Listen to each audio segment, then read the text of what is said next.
Very good. Good evening, everyone. My name is Tim. I'm an addict, alcoholic, member of Al-Anon, and disgusting in all sorts of other ways as well. Now, what we're trying to do here is understand what the big book is actually saying, and not just regurgitate everything we've heard in meetings and everything we've heard from the podium and everything we've heard on tapes done 10 or 20 or 30 years ago. What we want to do is pretend we've heard none of that. I know some of you haven't heard any of that, so you're in a very good position. Those of us who've had the misfortune of listening to AA stuff for 30 years, I've been sober since 1993. There's an awful lot of stuff in my noggin which ain't true. And I'm going to try and help all of us see what the book is actually saying because it's rather surprising. It runs so against so much of what one hears in meetings. Now, we learned a thing or two last week, and the thing or two we learned is that when people like us drink or take drugs, a very funny thing happens. There's no off button, and it's not because of anything. It just is, which is a phenomenon. And the wanting more is craving. So we call that a phenomenon of craving. There we go. No explanation required. We need to understand what it is.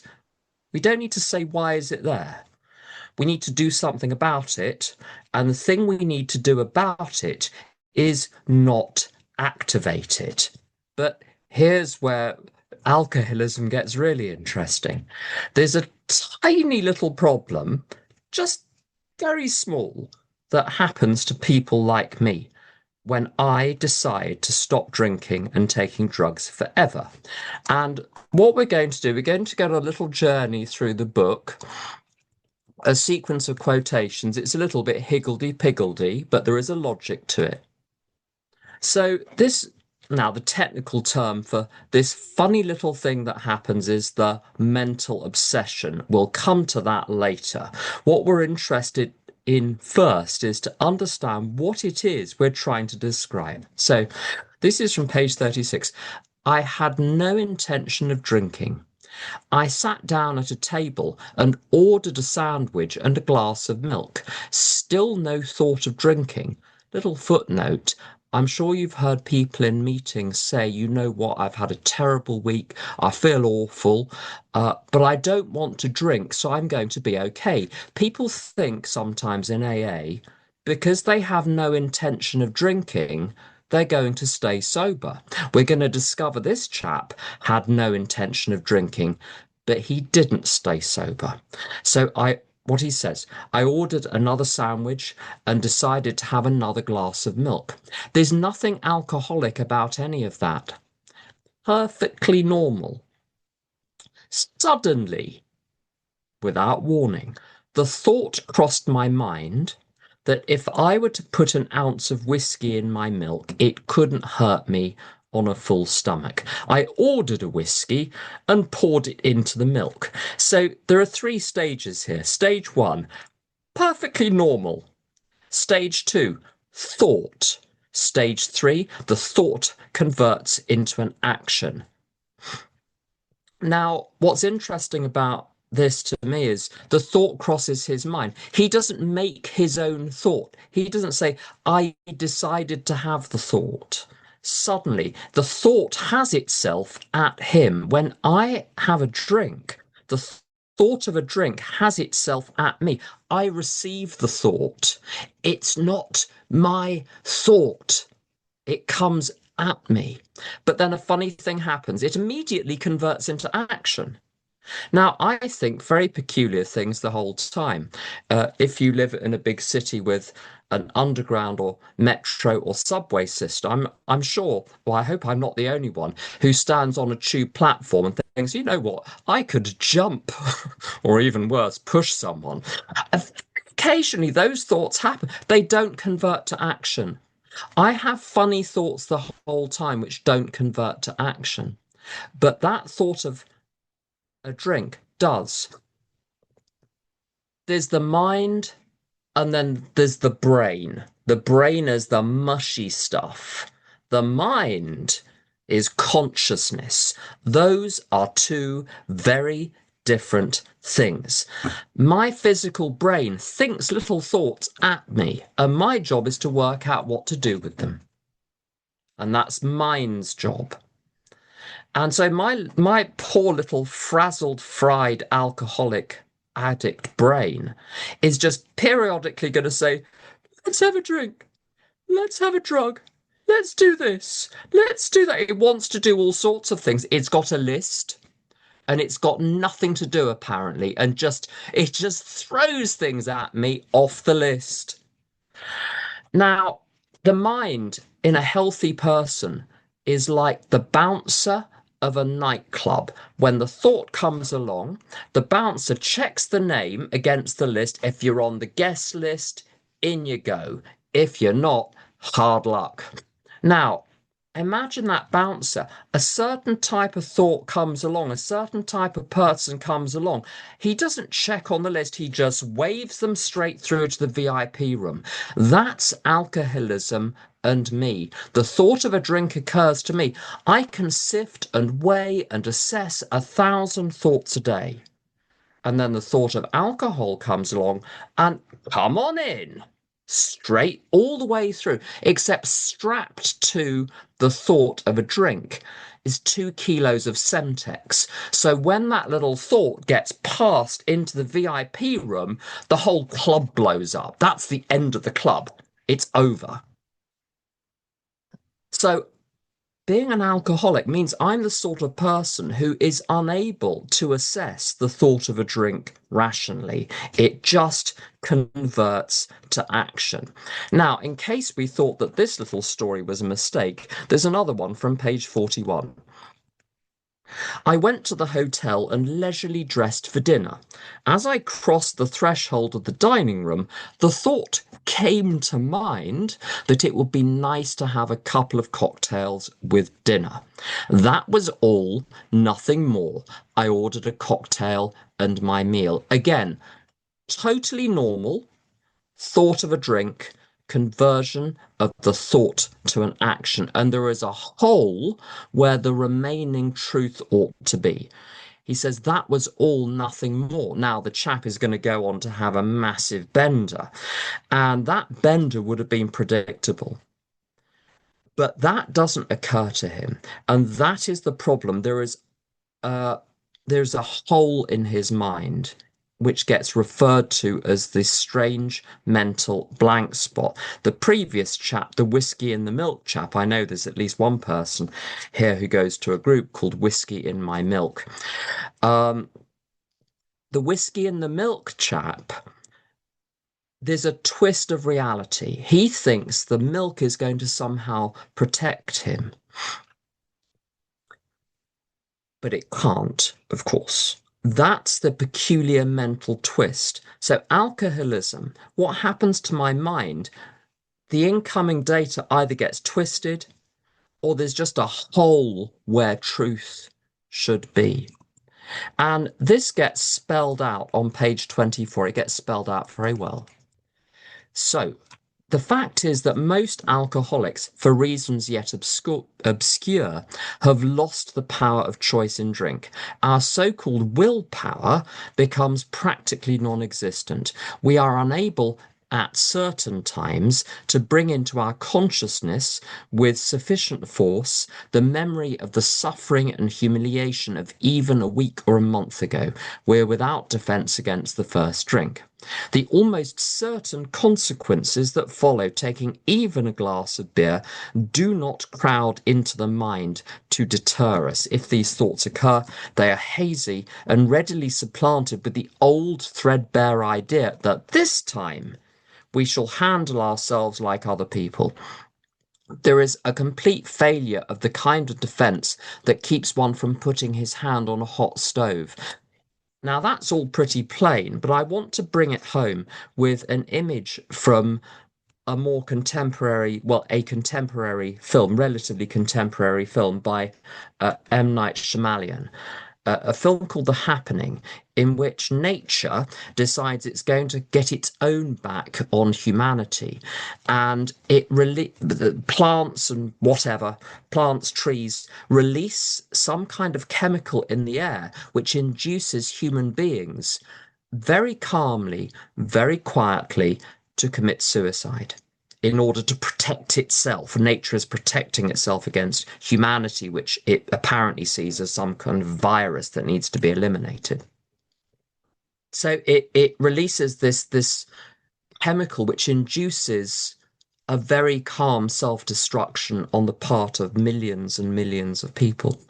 And there's this extraordinary scene where someone takes a hat pin and with a very perfect, beautiful, elegant little hat pin, very quietly, calmly, I won't say how, commits suicide, and that's the end of her.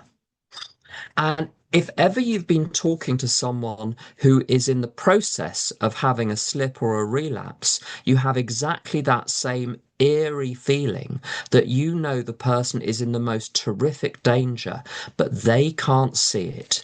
And I remember 30 odd years ago, Saint Maureen of Rains Park. That's not her real name. She was from Rains Park. She is from Rains Park. She's not a saint. But she was like one. She said, trying to talk to people in AA is like trying to talk to teenagers on skateboards by the edge of a cliff wearing headphones. They have no idea what danger they're in and they're not interested in listening. And that is me faced with the prospect of a drink in an untreated state. Now, what makes this particularly tricky is this line, this phrase, at certain times. We are unable at certain times to bring into our consciousness with sufficient force the memory. The at certain times is so important because it means that at certain times I can remember that a drink and a drug and a whatever is a bad idea. And I think, oh, I'm doing very well. Look at me doing all of my knowing and understanding. And look how successful that knowing and understanding is in keeping me away from a drink. I'm the captain of knowing things, and my knowing is very effective. Look at me, center of the universe, in charge. That's fine. But the moment I flip from being sane to completely insane is not preceded with a trumpet blast or a fax or anything. There's no sign, there's no warning. It's not like something wicked this way comes where the sky turns peculiar and you know that something wicked this way is coming. A relapse, a slip, is cloaked with this illusion of complete safety, of complete harmlessness. It feels like nothing in the world. And that was my experience for 6 months or so after I first entered a 12-step fellowship because I was in an untreated condition. The thought of a drink would occur to me suddenly, and as soon as it occurred, I was gone. There's no time to do anything. There's no time to call anyone because the bit of you that could call someone has been put to sleep. That's how alcoholism works. It's not a memory problem. It puts me in part to sleep. And if you've seen any of those films where someone robs a jewels from a museum, the first thing they do is they turn off the alarm system, and that allows them into the building. And that's what alcoholism does with me. It turns off the alarm system, so the prospect of a drink does not set off any alarms. Since it doesn't set off any alarms, it's no good telling me, well, when the thought of a drink occurs, you need to call someone and get your feelings off your chest. I'm not aware there's even a problem. I'm doing the thing pretty much as soon as I think of it, and part of it is chemical. As soon as I start thinking about it, I get very excited. And that's a chemical change. That thought, which excites me, brings about the first drink. I don't normally quote technical people, but Nora Volkoff is very, very interesting. She did some experiments. I mean, she isn't a member of the public who did some experiments. She's an actual scientist who did some experiments before you worry that she was performing these experiments on regular folks. No, she's an expert in alcoholism. And one of the experiments was this. They gave cocaine to some cocaine addicts. Now, I imagine recruiting for that particular clinical trial wasn't very difficult. So anyway, there was a cohort of bona fide cocaine addicts who were happy to be given cocaine for the afternoon. Very good. And they did brain scans. And then another cohort of cocaine addicts who rather pulled the short straw, rather than being given cocaine, were shown videos of people taking cocaine. They got less than they bargained for. And they did brain scans of the people who were shown videos of taking cocaine. The brain scans were the same. The people who watched the videos produced the same chemicals in their brain as the people that took the cocaine. And that explains an awful lot. So once I'm starting to think about it in unfit spiritual condition, good luck to me.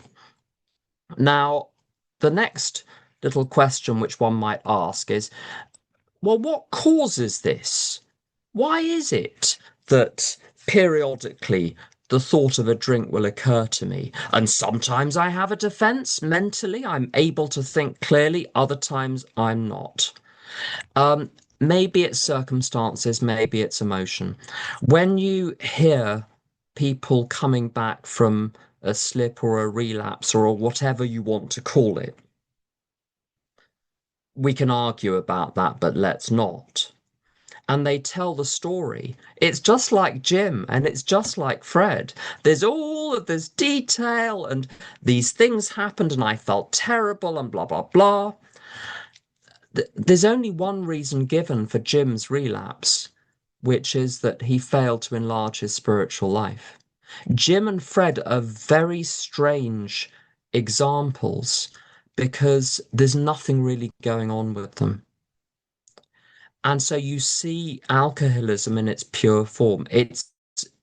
These moments when the thought of a drink occurs and I have no defense are unrelated to my immediate emotions and to my immediate circumstances. The great Don P relates a situation where he was as trustee at large of AA in America, was coming back from a conference on a plane, and the man next to him was served red wine. And he starts to look across and he says, that red wine looks awfully nice, and I bet it tastes nice because they wouldn't serve it to him if it didn't taste nice.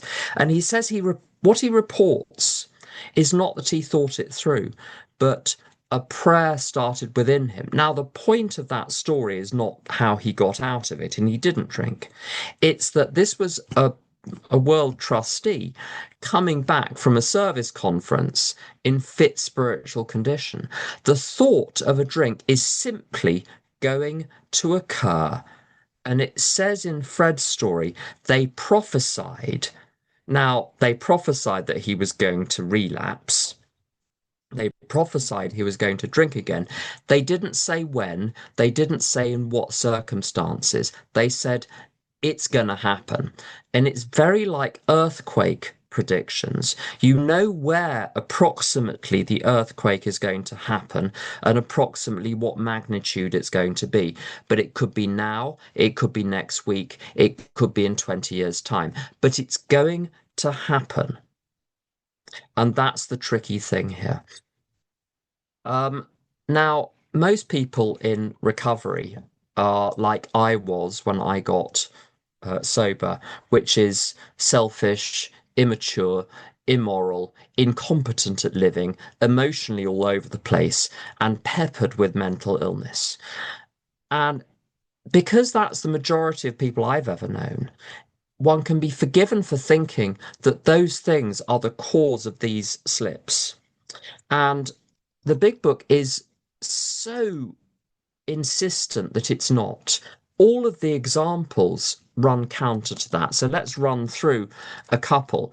And this is a great one from page 26. His physical and mental condition were unusually good. Above all, he believed he had acquired such a profound knowledge of the inner workings of his mind and its hidden springs that relapse was unthinkable. Nevertheless, he was drunk in a short time. More baffling still, he could give himself no satisfactory explanation for his fall. And that's not the only time. It mentions at several other points when you try to explain it, the words, as it were, dry up in your mouth. I was never fully convinced by my explanations. It is without explanation. That is the whole point. Now, this lets us off the hook in all sorts of ways because it means I don't need to understand my mind and its inner workings in order to stay sober. I don't even need to become emotionally balanced or any of those things. I don't need emotional sobriety to stay, whatever that is. Don't get me going on that one. I don't need those things to stay sober because lack of those things is not what is getting me drunk. So this is going to simplify the matter uh, uh, tremendously. Fred gets 4 whole pages. He's the most prominent outside the stories at the back. In the basic text part, he is the most prominent character, except for Bill, who, self-promoter as he was, gets a whole chapter to himself. Um, Fred gets 4 pages. So Fred, according to early AAs, was your perfect example. Now, Fred is very strange as an example. You and I wouldn't have picked him. We would have picked your average immature, neurotic, tear-sodden, irritating alcoholic addict as being the poster child for AA, but they don't. And if you think about uh, uh, training doctors and you wanted to train your medical students on, I don't know, diabetes, and you had a ward full of people with diabetes, the patient who would be most illustrative of diabetes would be the one who has only diabetes and nothing else. No heart disease, no cancer, no tuberculosis, nothing else going on. Just diabetes, because then you see it in its pure form, you can see what's what. And this explains why you've got a character like Fred, who is so unlike almost any AA member you meet, but is a perfect example of an alcoholic. Fred is partner in a well-known accounting firm. We hate him already. His income is good. He has a fine home, is happily married, and the father of promising children of college age. He has so attractive a personality that he makes friends with everyone. If ever there was a successful businessman, it is Fred. To all appearance, now there's something behind the phrase to all appearance, but to all appearance, he is a stable, well-balanced individual, yet he is alcoholic. So we're not to look for any useful information in childhood, upbringing, background, social background, demographics, the country we grew up in or failed to grow up in, more likely, the industry we work in, emotional condition, terrible things that happen during childhood. None of these things are of any relevance because look at Fred. He has none of those going on. Boom, alcoholic. Boom, relapse. Now, people cry out at this point. But whoa, what about restless, irritable discontent? So, okay, I think we covered this a little bit last week, but not everyone was there, and it bears repeating. So the question is, how is this reconcilable with the doctor's opinion? If the restless passage does not describe an alcoholic's general condition in life, what does it describe? It says they are restless, alcoholics are restless, irritable, and discontented unless they can again experience the sense of ease and comfort which comes at once by taking a few drinks, drinks which they see others taking with impunity. Now, I was talking to someone in this room the other day about this. I've had many experiences where I was having a perfectly nice day, absolutely normal, and it's 2 o'clock in the afternoon, and the thought of a drink or a drug or something else occurs to me, and then it won't let go. It nags, it nags. It's like a dog barking, and I think, no, go away, dog. I can't do this today. There's too much happening. Go away. And the day is now ruined. The day which was perfectly pleasant is now spoiled. It's shipwrecked. This ghoulish notion of drinking will not let me go until I go and drink. I was fine until the thought of a drink occurred, and restless, irritable discontent is not a description of my generalized reaction to life. It's what happens when alcoholism is trying to get my attention. It creates the situation to which alcohol or drugs or something else appears to be the answer. And my best example of this, I gave up nicotine a very long time ago. I didn't start smoking cigarettes until I was in AA. And I smoked for a year, and it was relatively easy to stop. And I stopped for 7 years, and I started again. And over the 7 years that I then continued to smoke periodically, uh, I was someone with an AA program, and actually not a bad AA program for at least some of it. And I'd gotten over the bulk of my childhood stuff. I was doing well in the outside world. I was coping, I was competent. Things were okay. They really were. But when I tried to stop smoking, within minutes, within hours, I became so suicidally depressed. All the people around me said, "Oh, for heaven's sake, just have a cigarette. We will buy you a carton of cigarettes. Just we can't tolerate you the way you are." Restless, irritable discontent, if ever you've tried to stop smoking, boy, is that a helpful description. It is a very long way from anxiety, depression, nervousness, envy, jealousy. The full panoply of negative emotions is 1,000 times broader than that insistent snare drum of the addiction which says, do me, do me, do me, and it won't let you go. Uh, that's, I think, what the doctor's opinion is describing with restlessness, irritability, and discontentment. It's been broadcast for decades as being the spiritual malady and other things. But the thing is, if that's the generalized state of an alcoholic, Fred is the worst person to have chosen. We might as well throw the book out because they didn't know what they were doing. There's got to be a way of reconciling the two, and that's the best way I can find to do it, and it makes a whole lot of sense to me. Now, we've got this wretched term, mental obsession, just like with physical craving, it bears a little bit of analysis. Um, does the term obsession entail preoccupation, i.e., thinking about drinking the whole time? So we use the phrase mental obsession in meetings, people pick it up, and then they'll try and explain it by saying, when I wasn't drinking, I was thinking about drinking the whole time. That is not, absolutely not what it's talking about. The idea that somehow, someday, he will control and enjoy his drinking is the great obsession of every abnormal drinker. The persistence of this illusion is astonishing. Many pursue it into the gates of insanity or death. So the first thing about the obsession, it's absolutely not preoccupation in the sense of thinking about the thing the whole time. You notice that Jim wasn't thinking about drinking and then he suddenly got drunk. Fred wasn't thinking about drinking and he suddenly got drunk. They weren't preoccupied with it. It wasn't occupying their consciousness. Now, when the feeling hits, if you don't respond to it straight away, it will preoccupy you. But that's after it's surfaced. The obsession is therefore essentially an idea.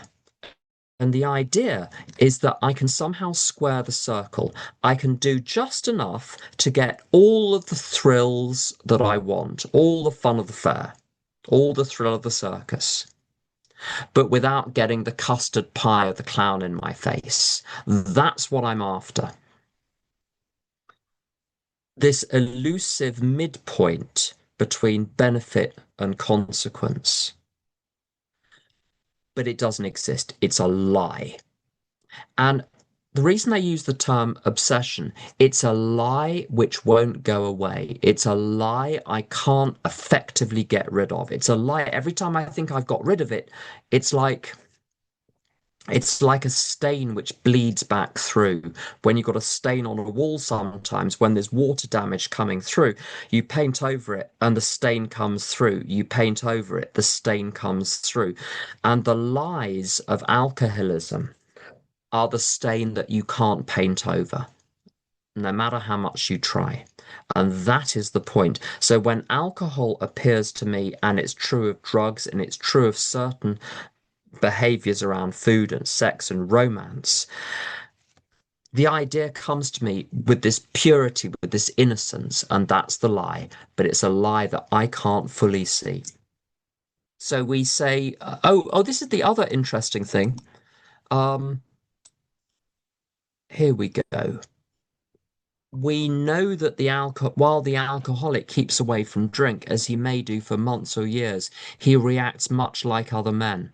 Now, that utterly flies in the face of almost everything I've ever heard in AA, which seems to suggest that character-wise, we're fundamentally different than normal people, that there's such a thing as alcoholic thinking. Uh, uh, an acquaintance of mine says the only alcoholic thinking is, I'd like a drink, please. That's alcoholic thinking. The thing that you're calling alcoholic thinking is emotional immaturity, selfishness, self-centered. Being boring, that's what it is. You're boring. It's not alcoholism. You're dull. You're talking about yourself. That's what people said to me. That's not your alcoholism. You were like that before you drank. You take the alcohol out of you. You're just as dull now as you were before you ever drank. That's not your alcoholism. That's your character. And you can change that, but that's your character, I'm afraid. There's no sense in the book that alcoholics have a fundamentally different nature, have a fundamentally different character. Now, I think if you drink for 20 years, it's going to put you behind with like learning how to live, and there are going to be some consequences of drinking for a very long time, but there's not a fundamental difference. And if you look at pages 60 to 62, where it's talking about self-will run riot, the alcoholic is the last example. There's ministers and reformers and retired businessman. You've got all of these different characters. The bank robber. An alcoholic is just one type of selfish person. So what is the solution? If the problem does not reside in my childhood or my psychology or any of those things, let's have a look and see where the solution really lies. Just a moment. Here and there, once in a while, alcoholics have had what are called vital spiritual experiences. To me, these occurrences are phenomena. They appear to be in the nature of huge emotional displacements and rearrangements. Ideas, emotions, and attitudes, which were once the guiding forces of the lives of these men, are suddenly cast to one side, and a completely new set of conceptions and motives begins to dominate them. So we're beginning to get the idea here. It isn't a particular problem with my particular emotional doodahs. The whole basis of my life is wrong. And this is echoed on page 11. I saw my friend was much more than inwardly reorganized. He was on a different footing. His roots grasped a new soil. So my problem is not me, it's the soil I'm planted in. And that's going to be important because I don't need to fix me. I am the way I am. I need to be planted in new soil. If I thought I had to sort myself out to stay sober, I would have jumped off a bridge. Too much.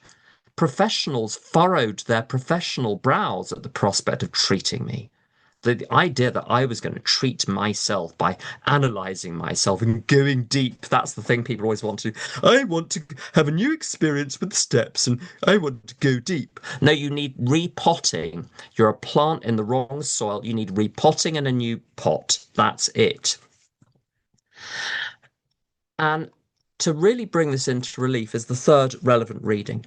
The alcoholic at certain times has no effective mental defense against the first drink, except in a few rare cases, neither he nor any other human being can provide such a defense. His defense must come from a higher power. In other words, my problem is that I act based on my best information. I rely on me. I need to rely on God because, as Grady OH says, God isn't thirsty. I can't stop my physical brain sending me occasionally the idea of a drink. If I'm in the habit of doing what I want to do, when the thought says have a drink, I'm going to have a drink because it comes to me in my voice. Therefore, the solution has to be I follow a system which leaves me out of the loop entirely, which leaves the word I out of the loop. And we look at Jim, where his problem lay. One line, there's only one line which indicates the problem. Sometimes people say he had a little resentment, but every single one of us today has had emotional disturbances, which could be called resentments, and yet apparently we're all sober. A resentment will not cause a drink. All went well for a time, it says on page 35, but he failed to enlarge his spiritual life. Now, there's a great big long story that Jim tells. You know, when you ask someone why they relapsed and they start on the story, you know you're going to be there for half an hour before you get to the punchline. It's a little bit like that with Jim's story. Now, I won't bore you with the whole story. You can go and read it in your copious free time afterwards. But if you strip out the content, you actually end up with this. It's very interesting. My, I.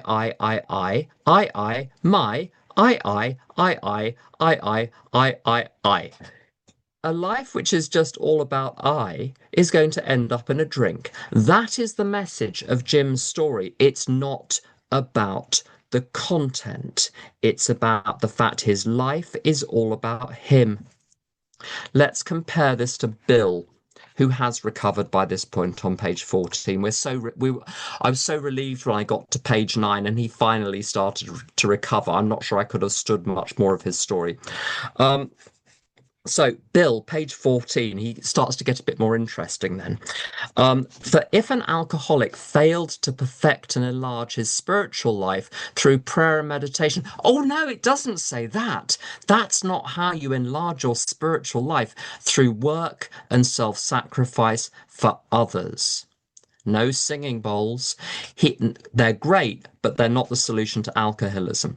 If he didn't enlarge his spiritual life, he could not survive the certain trials and low spots ahead. If he did not work, he would surely drink again, and if he drank, he would surely die. Then faith would be dead indeed. With us, it is just like that. And if anyone uses the Book of Common Prayer, you'll know that the reading today for Mass was from Thessalonians, 2 Thessalonians, and there's a wonderful line about Paul, St. Paul having one of his bad days and waving his finger at people as usual, and saying, all of you lot, you're not busy, you're busybodies, and you get involved in other people's business if you're not busy enough yourself. I need to be busy in AA. I need to be busy serving God. That is the solution here. That is how I enlarge my spiritual life. And then you look at Bill's story, just a little bit here. My wife and I abandoned ourselves. Now, abandoning yourself, if you abandon ship, you can't leave any body part on the ship, or the whole of you is still attached to the ship. You've got to jump, holding on to nothing, or you're still holding on to the ship. My wife and I abandoned ourselves with enthusiasm to the idea of helping other alcoholics to a solution of their problems. Notice he and his wife are not solving their problems. He's helping them to a solution of their problems. In other words, they're helping people find God, and God solves the problem. God erects the defense against me and that thought. God won't stop the thought from arising because it's in the nature of the physical brain to produce that thought. But God apparently will stop the thought converting into action. And there's a wonderful line here. I soon found that when all other measures failed, work with another alcoholic would save the day. Many times I've gone to my old hospital in despair. On talking to a man there, I would be amazingly lifted up and set on my feet. It is a design for living that works in rough going. Now, let's look at what the book says about what this defense actually looks like in practice. Save for a few brief moments of temptation, the thought of drink has never returned. Now, if it has returned in those brief moments of temptation, you can't really say never, can you? It's rarely returned, but it has returned. So sometimes people say, I haven't had the thought of a drink in 20 years. Well, good for you. We're so thrilled. I have. I've had thoughts of all sorts of things. But so the nature of the solution is not the prevention of the thought, although some people are blessed to never have the thought. This is what it's like for me and for most people. At such times, a great revulsion has risen up in him. Seemingly, he could not drink even if he would. God had restored his sanity. So, sanity is soundness of action, regardless of what thoughts are bombarding me. It's the ability to do the right thing. Uh, and Look at the next quotation, which is very similar. For by this time, this is page 84, sanity will have returned. We will seldom be interested in liquor, i.e., we sometimes will be interested in it. If tempted, we recoil from it as from a hot flame. Now, sometimes people say, today I have a mental defense against the first drink. The solution is not symmetrical to the problem. The solution doesn't make me sensible. The solution provides a shield for those moments when I have no sense whatsoever. There is something deeper going on. In The Lion, the Witch, and the Wardrobe, I won't bore you with the whole story, but the White Witch thinks she's won in a legalistic fashion. And Aslan says there is an older law in operation which trumps your law. There is an older, deeper thing inside me than my intellect. And what the program does is it connects me with that and it connects me with God. Hence, the nature of the defense is not at the level of the modern mind. It's the deep-seated, powerful, visceral response to the prospect of death, which is what one drink could be because it could start a process which cannot be stopped. As Suzanne Vega says, do not uncork what you can't contain. And so the defense stops me from uncorking what I can't contain. And there's a remarkable thing. Remember the I story of Jim. Now, on page 154, Bill in the Mayflower Hotel is in a similar position. The thought of a drink occurs to him. But look at what happens. It was the old insidious insanity. that first drink with a shiver. So the first thing that happens is he has this visceral reaction. Then it says he turned away and walked down the lobby to the church directory. Visceral reaction followed by smart feet. He takes the action, but he's given the ability to take the action because he's had the visceral reaction to alcohol. And look at what happens next. But what about his responsibilities, his family, and the men who would die because they would not know how to get well? Ah, yes, those other alcoholics. There must be many such in this town. He would phone a clergyman. His sanity returned and he thanked God. The sanity returns right at the end. The defense comes before the sanity. He's so trained himself to think of his responsibilities and the welfare of others that military-like training kicks in at just the right moment. It's very cleverly written. And to summarize step one, and this is on page 44 of the big book, where you get the final resume of the question of what is alcoholism. In the preceding chapters, you have learnt something of alcoholism. Now, it's been a pretty comprehensive presentation, so they're being modest there. We hope we have made clear the distinction between the alcoholic and the non-alcoholic.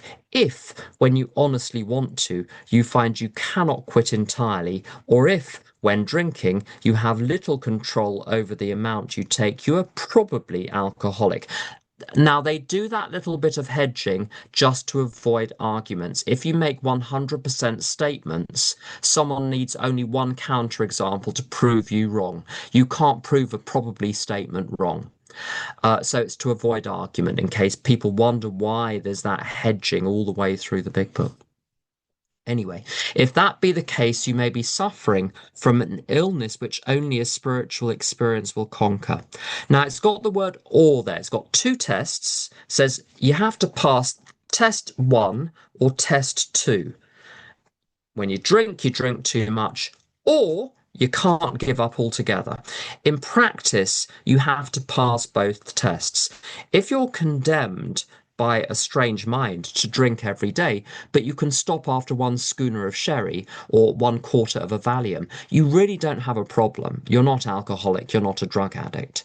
If when you drink or take drugs, you're off to the circus, but you can happily go for the rest of your life without having a drop of anything, you don't have a problem. To have this problem, you've got to have both. And I'm not sure I've really ever met anyone that doesn't have, if you have one, you'll have the other. If you don't yet, it'll chase the other one on its heels. So those two go together, physical craving, mental obsession. I'm condemned to have the first drink when left to my own devices, and when I've had the first drink, I'm condemned potentially to never stop. So that's the end of the formal presentation. Hopefully there'll be a question or two. So feel free to put the questions in the chat or raise your little virtual hands, and then I think Keith will unmute you.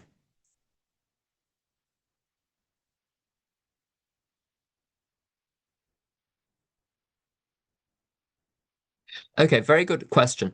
We often hear people in meetings say the disease is doing push-ups in the car park, or the disease is always progressing in the background, inferring that despite any treatment, recovery, growth, connection experienced, our alcoholism continues to progress. Please comment. Okay, there's a lot in that question. So I might talk for 10 minutes on that. If lots of other questions come in, you'll get the short version. Um, I've noticed um, progression in my drinking over the years that I drank. Um, with other process addictions or addiction-like behaviors, I've noticed those getting worse over time. I've noticed when friends relapse, often they come in at a much lower level than they left off. And it is as though the disease has been progressing in between. Now, I think one has to distinguish here between a literal description of what is happening and a useful metaphor. So, outside AA, there's this so-called disease concept of alcoholism. And there's an essay by Ernest Kurtz, who is a very well-regarded AA historian. And I think he got a bit of Stockholm syndrome and ended up becoming an alcoholic and getting sober in AA himself. Bless him. I think that's in the public domain. But Ernest Kurtz wrote a very good essay. I think he's deceased now, about the disease concept. And he says they were very careful not to use the word disease. They wanted to use something like it because it's a very useful uh, image. People can understand it. It gets people away from the idea that they're simply not trying hard enough. And so it's a useful metaphor. But one has to be careful. That's why they use the word sickness, illness, malady, condition, in order not to medicalize it too much because of the danger of taking what is meant to be figurative as being very literal. So I think what is certainly the case is that alcoholism progresses, and when people start again, it may take a minute before you get up to speed with it, but people tend to go in much lower. And also the frightening thing, just because people stopped last time, every slipper I've ever spoken to thought that if they slipped, they could come back. But sometimes when people slip, the slip is at a lower level and they find themselves unable to stop in conditions where they would have stopped 2 years ago, 3 years ago. Something happens. There are these step changes as you go down. So the notion that the alcoholism is progressing, I think, is partly a metaphor for that. But there's also the fact that if the addiction is reactivated, the addiction, it's as though it's on a different circuit inside my brain than the bits of my mind, my consciousness that treatment works on. A number of years ago, I was at an event in an AA event in Germany, where they got Herr Doctor from something or other, who was the chief physician of the largest treatment center and mental health hospital in the Frankfurt metropolitan area. And he gave a talk for about an hour on the doctor's opinion today. And essentially, he said all of the research that he's read essentially supports what it says in the doctor's opinion. He says that circuitry, the addiction circuitry, is like a sort of Formula One track where the car goes round and round and round and round and round. Now, if you can get the car off the Formula One track and bar the entrance and keep the car well away from the entrance, you're fine. But he said the entrance, it's as though it's just got a piece of yellow and black tape across it. And if the car goes back onto the circuitry, all of the circuitry is still there and simply gets reactivated. Doesn't matter if it's 10, 20, 30 years later, it's all intact. Now, that circuitry hasn't progressed, but it is intact.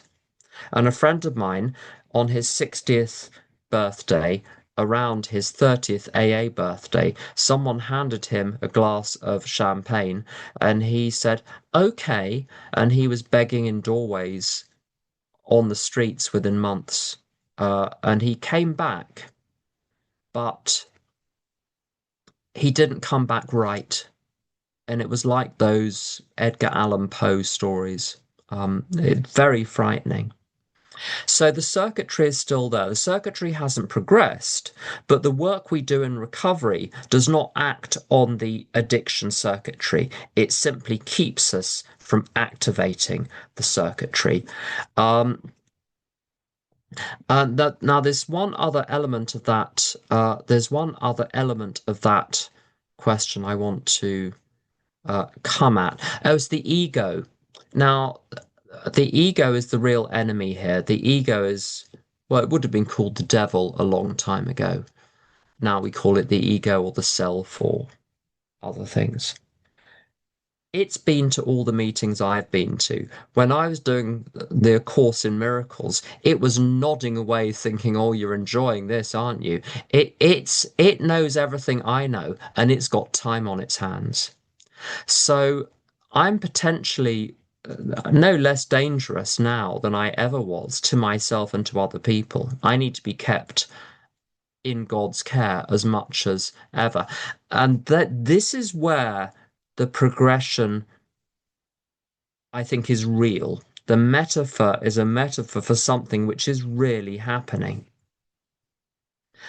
And this, I think, explains why. I won't go on too much about this, but if ever you've tried to help people that slip after many years, it's almost impossible uh, because people know everything and won't be told anything. But it's like a, it's like all the ingredients are there, but they're mixed up wrong. That it, and it's I think because something has been progressing in the background, but it's more likely to be the ego than anything else.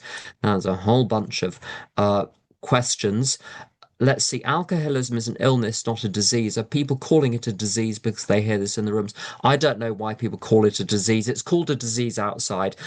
External organizations about which we have no opinion classify alcoholism as a disease, but they tend to change the name for it every few years. So it's called different things in different countries. It depends what manuals and diagnostic materials are being used, but we don't worry about that. Now, Dr. Bob, in his correspondence with Bill, he used the word disease, and they actually fell out a little bit about this. Bill was, you can't use the word disease, and Bob said, I like the word disease. It's helpful. So that debate has been there the whole time. But the point is what the terminology points to. What it's pointing to is you've got a condition of some description which has got common features among its sufferers, where there's a very clear pattern of how the condition progresses, and there is a very clear system for how it can be treated. So we use it as a helpful word, but not to get too hung up on it. Let's see what else. Someone says they're very new and they're going through the 12 steps with a sponsor. What am I powerless over? It's powerless over both. Left to my own devices, I will drink. And when I drink, I'm powerless over the amount that I take and what I then do. But although we're powerless, we're not helpless. Once you're in a fellowship and you've got some good people around you and sponsors and all of that stuff and meetings and books and tapes and whatever, Zoom meetings and all the lovely people in here, there is no need to drink again. Find some people who are sane and have a sense of humor and say, give me things to do 24 hours a day, or at least the hours I'm awake. And I'm going to undertake day by day to do those things and trust that it will be okay. That's what I did. And if a person is able to set aside their own thoughts and just follow the instructions for now, everything else comes clear. Um, there is a sense that okay, it says there is no sense that alcoholics have a fundamentally different character, and the person says I always thought alcoholics had a gene or at least a tendency that was different than others and leaned more toward alcohol than other substances. Can it be summarized that if we're in 12 step, we're a bit more selfish than others, and that's it? Alcohol being a byproduct. I don't think that's the case. You've got a couple of things going on here. Um, The first thing is the physical craving. And what appears to be the case with an awful lot of people, that's genetic. But that's not a personality question. That's a how my body reacts to alcohol question.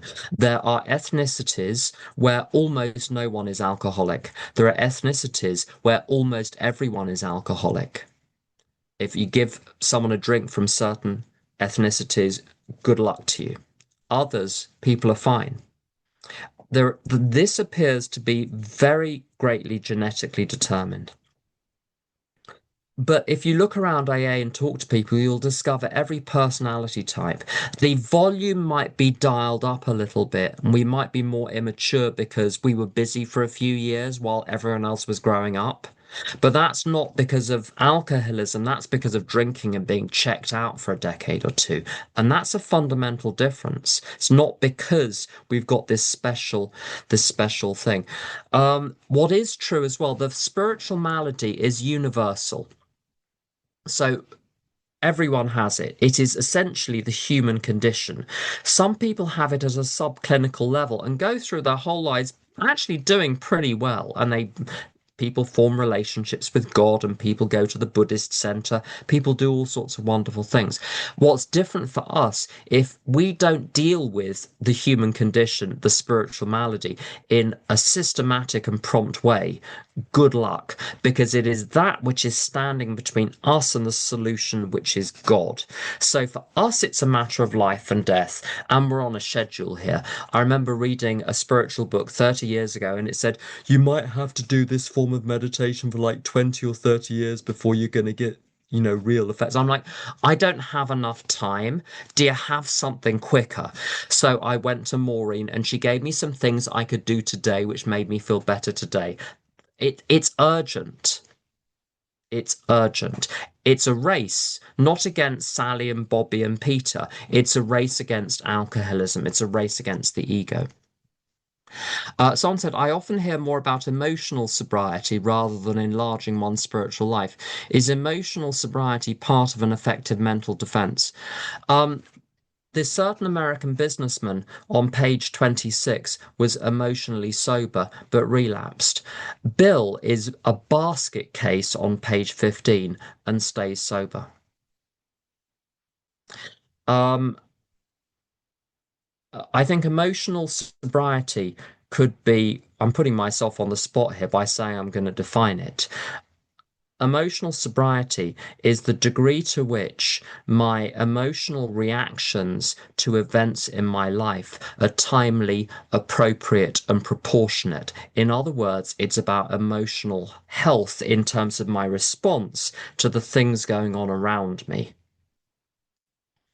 Now, you get people coming into AA that are pretty well balanced emotionally. You get people who've been in AA for donkey's years who aren't. What matters is the relationship with God. And my experience is that a relationship with God over time will gradually move me in the direction of emotional sobriety. But it's terrifying if you say to yourself, well, I'll only stay sober if I'm emotionally sober. If you're starting a very long way back, I was starting a very long way back, you're really setting yourself up to fail. So I think one accepts whatever progress one makes, and one can't compare oneself to other people. Maureen again said, don't compare yourself to other people, it makes you vain or bitter. So I had to accept that I was starting a long way back, and it was going to be a long time before I was going to be reacting to things in anything like a normal way. So the defense comes from having a relationship of humility towards God, where I recognize that I'm not the ultimate authority, but God is. And I simply do what it says in the book. I ask God many times each day, right thought or action, please. Um, Now, I've already covered this, but there's another point I want to make about it. When people say I was born with alcoholism or it's in the genes, is this a true statement, or more likely to become one? Um, if one looks back at one's own drinking, if the first time you drank massively more than the people around you and had to have your stomach pumped, it's probably genetic. Um, but it is possible. One does come across a lot of cases where it's acquired. And I've had friends who in their 40s, they were ordinary drinkers for donkey's years and became alcoholic as anyone. So both appear to be options, unfortunately. Um, Can you say more about um, how to help addicts who struggle to enlarge their spiritual life by focusing on the phrase it's progress, not perfection, failing to tame or train the thought life? Well, there's a lot in that question as well.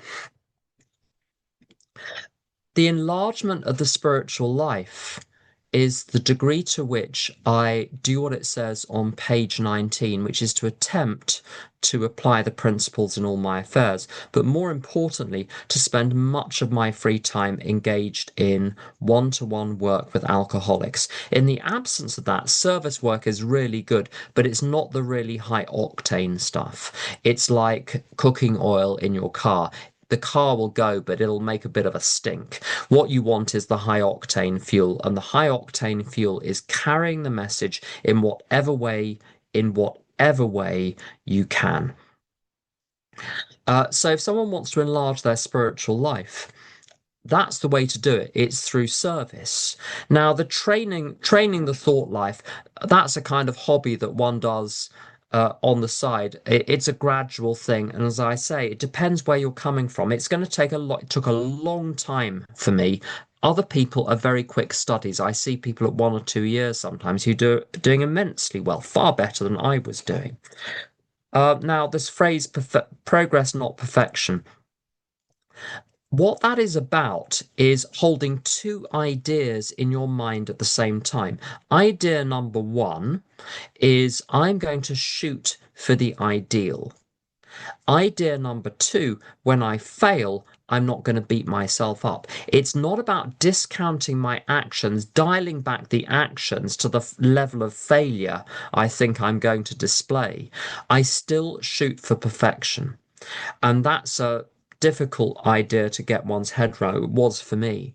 But progress, not perfection, doesn't mean don't try. Because sometimes you'll hear people saying, well, I haven't been to meetings in a couple of weeks and I haven't called my sponsor and I've gone to massage parlors. But hey, it's progress, not perfection. That's not progress. That's running in the opposite direction. Someone says, may one compare the craving for alcohol in an alcoholic the same as obsessing with other people in an Al-Anon person? Um, I think so. Once one gets in onto one of those emotional jags where you become emotionally hooked in and mentally hooked in with the fate of an alcoholic, particularly one who is troubled, particularly one who is drinking periodically, the whole phase, which can last months or years, is like the drinking bout of an alcoholic. Now, one thing, there isn't time to do like a full step one in Al-Anon, but like I said with the disease concept, it's to be taken as an image or a metaphor, not to be nailed onto the situation. So one doesn't try to copy across the step one in AA precisely into Al-Anon. It's very similar, but if you try and do it too rigorously, the metaphor breaks down. The easiest thing is to just tell the truth and look at the simple idea that the problem that step one deals with in every single fellowship is this: a persistent return to a destructive pattern, a persistent return to a destructive pattern. And if you're doing that, you're powerless. It becomes very simple. Um, how to understand untreated alcoholism in context of people being abstinent for years, but often but not always, eventually getting sick with the bedevilments. Is it the spiritual malady putting self in the place of God? I wonder how does this go together with an alcoholic being otherwise emotionally mature and fine? I don't think it does go together. And you're right, the bedevilments on page 52 of the big book, where it talks about a list of what it calls human problems. Those are difficulties which certainly alcoholism will make worse, the loneliness and the feeling of uselessness, the being unable to be of help to others, the being prey to misery and depression. They stem from what my sponsor jokingly refers to as the dual diagnosis of selfishness and self-centeredness. Uh, in most people, and certainly in me, selfishness and self-centeredness will produce a certain degree of success, but then a whole load of failure. Often material success, but emotional failure. I was in my 20s, I did okay at a particular work thing, and it looked great on the outside, but I was waking up at 4 o'clock in the morning with panic attacks. Now, I didn't have untreated alcoholism. I had an out of control spiritual malady. They are different. Untreated alcoholism is evidenced by returning to drinking again. In a sense, if someone is staying sober, if someone is an alcoholic and they've stayed sober for 10 years and they're successfully staying sober, and when a thought of a drink occurs to them, they're repelled by it, their alcoholism has been treated. They've got enough of a connection with reality, with God, with other people to give them a satisfactory defense against a drink, but they still got enough spiritual malady to be causing absolute havoc in their lives. Um, and let's see, I think we've got a couple more. Um, how do you define a higher power? Let's leave that until we discuss step two, which won't be next week properly. We're going to discuss some other things next week about the nature of the solution in AA and CA and any 12-step fellowship. But I'd say a couple of things. Uh, Doug, who was my first proper sponsor, I had a couple of quite literally improper sponsors, not recommended. Doug was my first proper sponsor. He said, the only thing you need to know about your higher power is that it's not you. And to see the higher power as a source of two things, direction to do the right thing and strength to do the right thing. Bottom of page 85, it talks about all powerful and all knowing. So God knows everything and God's able to do anything. And God is pretty nice, big, strong, clever, creative, caring, resourceful. If you're struggling with a concept of a higher power, don't try and turn a bad idea into a good one. It won't work. If you want to build a house, it's much easier to just start with a fresh piece of ground and build something on the fresh piece of ground than to turn a bad house into a good one. If you're struggling with a higher power, then start from scratch and go with big, strong, clever, creative, caring, resourceful, all knowing, all powerful source of direction and strength. You're good for 5 to 10 years on that and leave the theology to later. Leave the theology until your life does not depend on the theology. If you try to sort out the theology first, good luck to you with step two, because you won't do it from a position of being terrified and subject to alcoholism. And just the last question, best advice for the newcomer in early recovery: go to a strong group, hang out with people, do what they say, don't trust your own brain. Just do what the good people around you say and take it one day at a time. And that's, I think, all we've got time for. So over to you, Keith.